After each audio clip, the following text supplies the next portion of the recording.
نحمدہ و نصلی علی رسول الکریم اما بعد اعوذ باللہ من الشیطان الرجیم بسم اللہ الرحمن الرحیم لا تحرک به لسانک لتعجل به ان علینا جمعہ وقرآنہ فإذا قرأناه فاتبع قرآنہ ثم ان علینا بیانہ کلا بل تحبون العاجلہ وتذرون الآخرہ وجوہ یومئذ ناظرہ الی ربہا ناظرہ ووجوہ یومئذ باسرہ تظن ان یفعل بہا فاقرہ۔ ابھی آپ نے سورہ قیامہ کی آیت 16 سے 25 کی تلاوت سماعت فرمائی۔ ان آیتوں کا ترجمہ اور تفسیر اس طرح ہے۔ لا تحرک به لسانک لتعجل به، آیت 16۔ ان علینا جمعہ وقرآنہ، آیت 17۔ فإذا قرأناه فاتبع قرآنہ، آیت 18۔ ثم ان علینا بیانہ، آیت 19۔ کلا بل تحبون العاجلہ، آیت 20۔ وتذرون الآخرہ، آیت 21۔ وجوہ یومئذ ناظرہ، آیت 22۔ الی ربہا ناظرہ، آیت 23۔ ووجوہ یومئذ باسرہ، آیت 24۔ تظن ان یفعل بہا فاقرہ، آیت 25۔ ترجمہ: آپ قرآن کو جلدی یاد کرنے کے لیے اپنی زبان کو حرکت نہ دیں، اس کا جمع کرنا اور پڑھوانا ہمارے ذمے ہے۔ پھر جب ہم اسے پڑھیں تو آپ اس کی قرأت کی پیروی کریں، پھر اس کا بیان کر دینا ہمارا کام ہے۔ ہرگز نہیں، بلکہ تم کو دنیا سے محبت ہے اور آخرت چھوڑ بیٹھے ہو۔ اس روز بہت سے لوگوں کے چہرے شاداب اور کھلے ہوئے ہوں گے جو اپنے رب کو دیکھ رہے ہوں گے، اور بہت سے چہرے مرجھائے ہوئے ہوں گے، خیال کر رہے ہوں گے کہ ان کے ساتھ سخت سے سخت معاملہ کیا جائے گا۔ یہ تھا ترجمہ سورہ قیامہ کی آیت 16 سے 25 کا۔ تفسیر: آیت 16۔ آداب تعلیم۔ الامین کو روح الامین سے وحی سیکھنے کے آداب بتائے جا رہے ہیں، کیونکہ آپ وحی کو یاد کرنے کی غرض سے جلدی جلدی پڑھا کرتے تھے۔ اللہ نے حکم دیا کہ جب فرشتہ وحی لے کر آئے تو آپ اسے پوری توجہ سے سنا کریں، یاد کرنے کی کوشش نہ کیا کریں۔ آپ کے سینے میں وحی کا محفوظ کر دینا اور دوسروں تک وحی پہنچانے کی راہ کی آسانیاں فراہم کرنا ہمارے ذمے ہے۔ اسی طرح آپ کی زبان فیض ترجمان سے وضاحت و تفسیر کرانا ہمارے ذمے ہے۔ یعنی یہ 3 باتیں ہم نے اپنے ذمے لے لی ہیں: وحی کو آپ کے سینے میں محفوظ کرنا، اس کی تلاوت کرانا اور اس کی تفسیر کرانا، جیسا کہ دوسری جگہ فرمایا سورہ طٰہٰ کی آیت 114 میں۔ آپ وحی ختم ہونے سے پہلے قرأت میں جلدی نہ کریں اور اللہ سے دعا مانگتے رہیں کہ اے رب میرا علم بڑھاتا رہ۔ آیت 18۔ پھر جب ہم آپ کے سامنے فرشتے سے قرآن پڑھوائیں تو آپ اس کی قرأت کی پیروی کریں، یعنی خوب غور سے سنتے رہیں اور ہماری بتائی ہوئی قرأت کے مطابق پڑھیں۔ آیت 19۔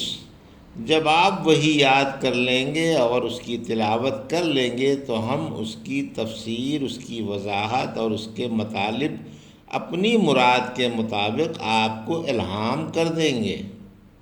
ابن عباس فرماتے ہیں رسول اللہ صلی اللہ علیہ وسلم کو وحی سیکھنے کے وقت بڑی تکلیف ہوا کرتی تھی۔ بھولنے کے اندیشے سے آپ فرشتے کے ساتھ ساتھ پڑھتے جاتے تھے اور ہونٹ ہلاتے رہتے تھے۔ پھر ابن عباس نے اپنے شاگرد کو ہونٹ ہلا کر بتائے۔ اس پر اللہ پاک نے یہ آیت اتاری، یعنی لا تحرک۔ اس آیت کے بعد آپ پوری توجہ سے وہی سنا کرتے تھے۔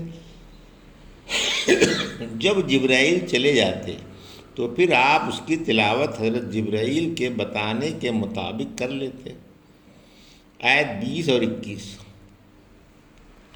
دنیا کی محبت اور آخرت سے غفلت، یعنی قیامت کو نہ ماننے کا اور حق کی مخالفت کا بنیادی سبب یہ ہے کہ لوگ یہ سمجھ بیٹھے ہیں کہ جو کچھ ہے دنیوی زندگی ہی ہے، اپنی تمام تر کوشش اس کے حاصل کرنے پر صرف کرتے رہتے ہیں اور آخرت سے بالکل بے فکر بیٹھے ہیں۔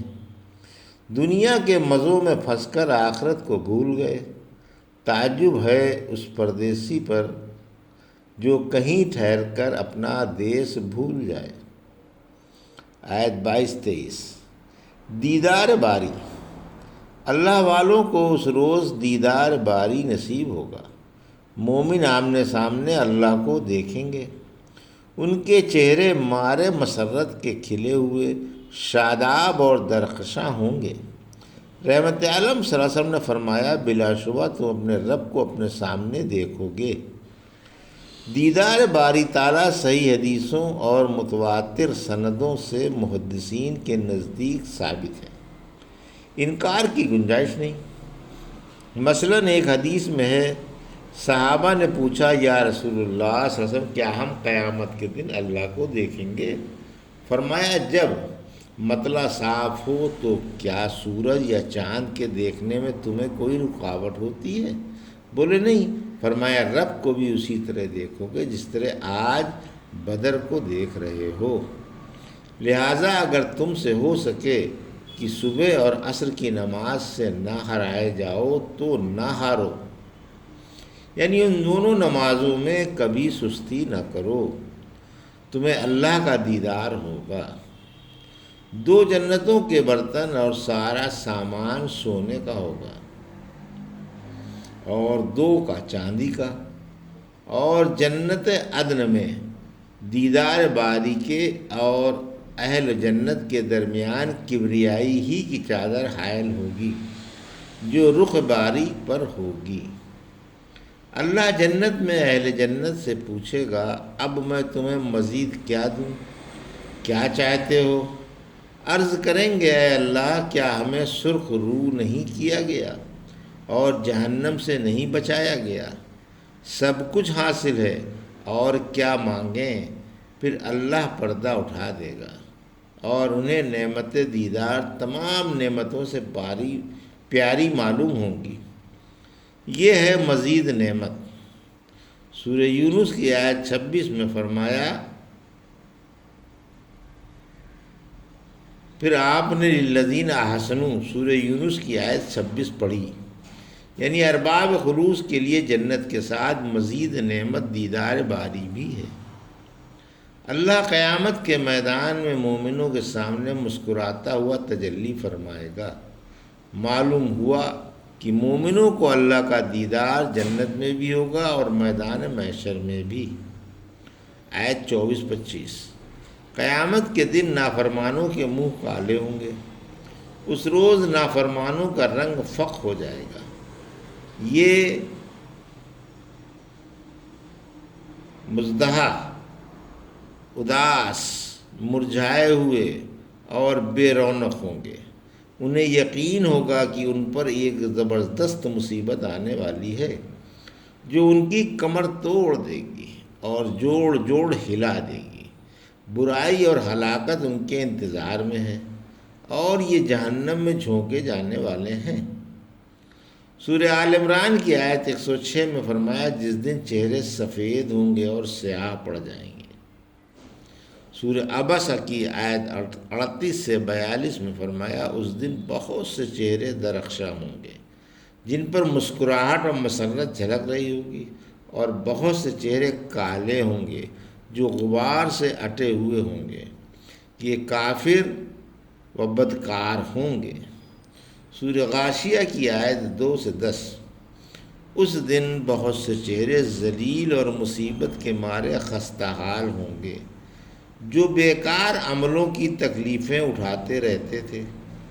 وہ دہکتی ہوئی آگ میں جائیں گے اور انہیں سخت گرم چشمے سے پانی پلایا جائے گا۔ ان کے لیے محض کانٹے دار درختوں کے اور کچھ کھانا نہ ہوگا، جو نہ جسم کی پرورش کرے گا اور نہ بھوک مٹائے گا۔ اور اس دن بہت سے چہرے تر و تازہ اور آسودہ حال ہوں گے، اپنے عملوں سے خوش ہوں گے اور بلند و بالا جنتوں میں ہوں گے۔ یہ تھا سورہ قیامت کی آیت 16 سے 25 کا ترجمہ اور تفسیر جو بھی آپ نے سماعت فرمائی۔ بارک اللہ لی و لکم فی القرآن الحکیم و نفعنا ایاکم برایات الذکر الحکیم۔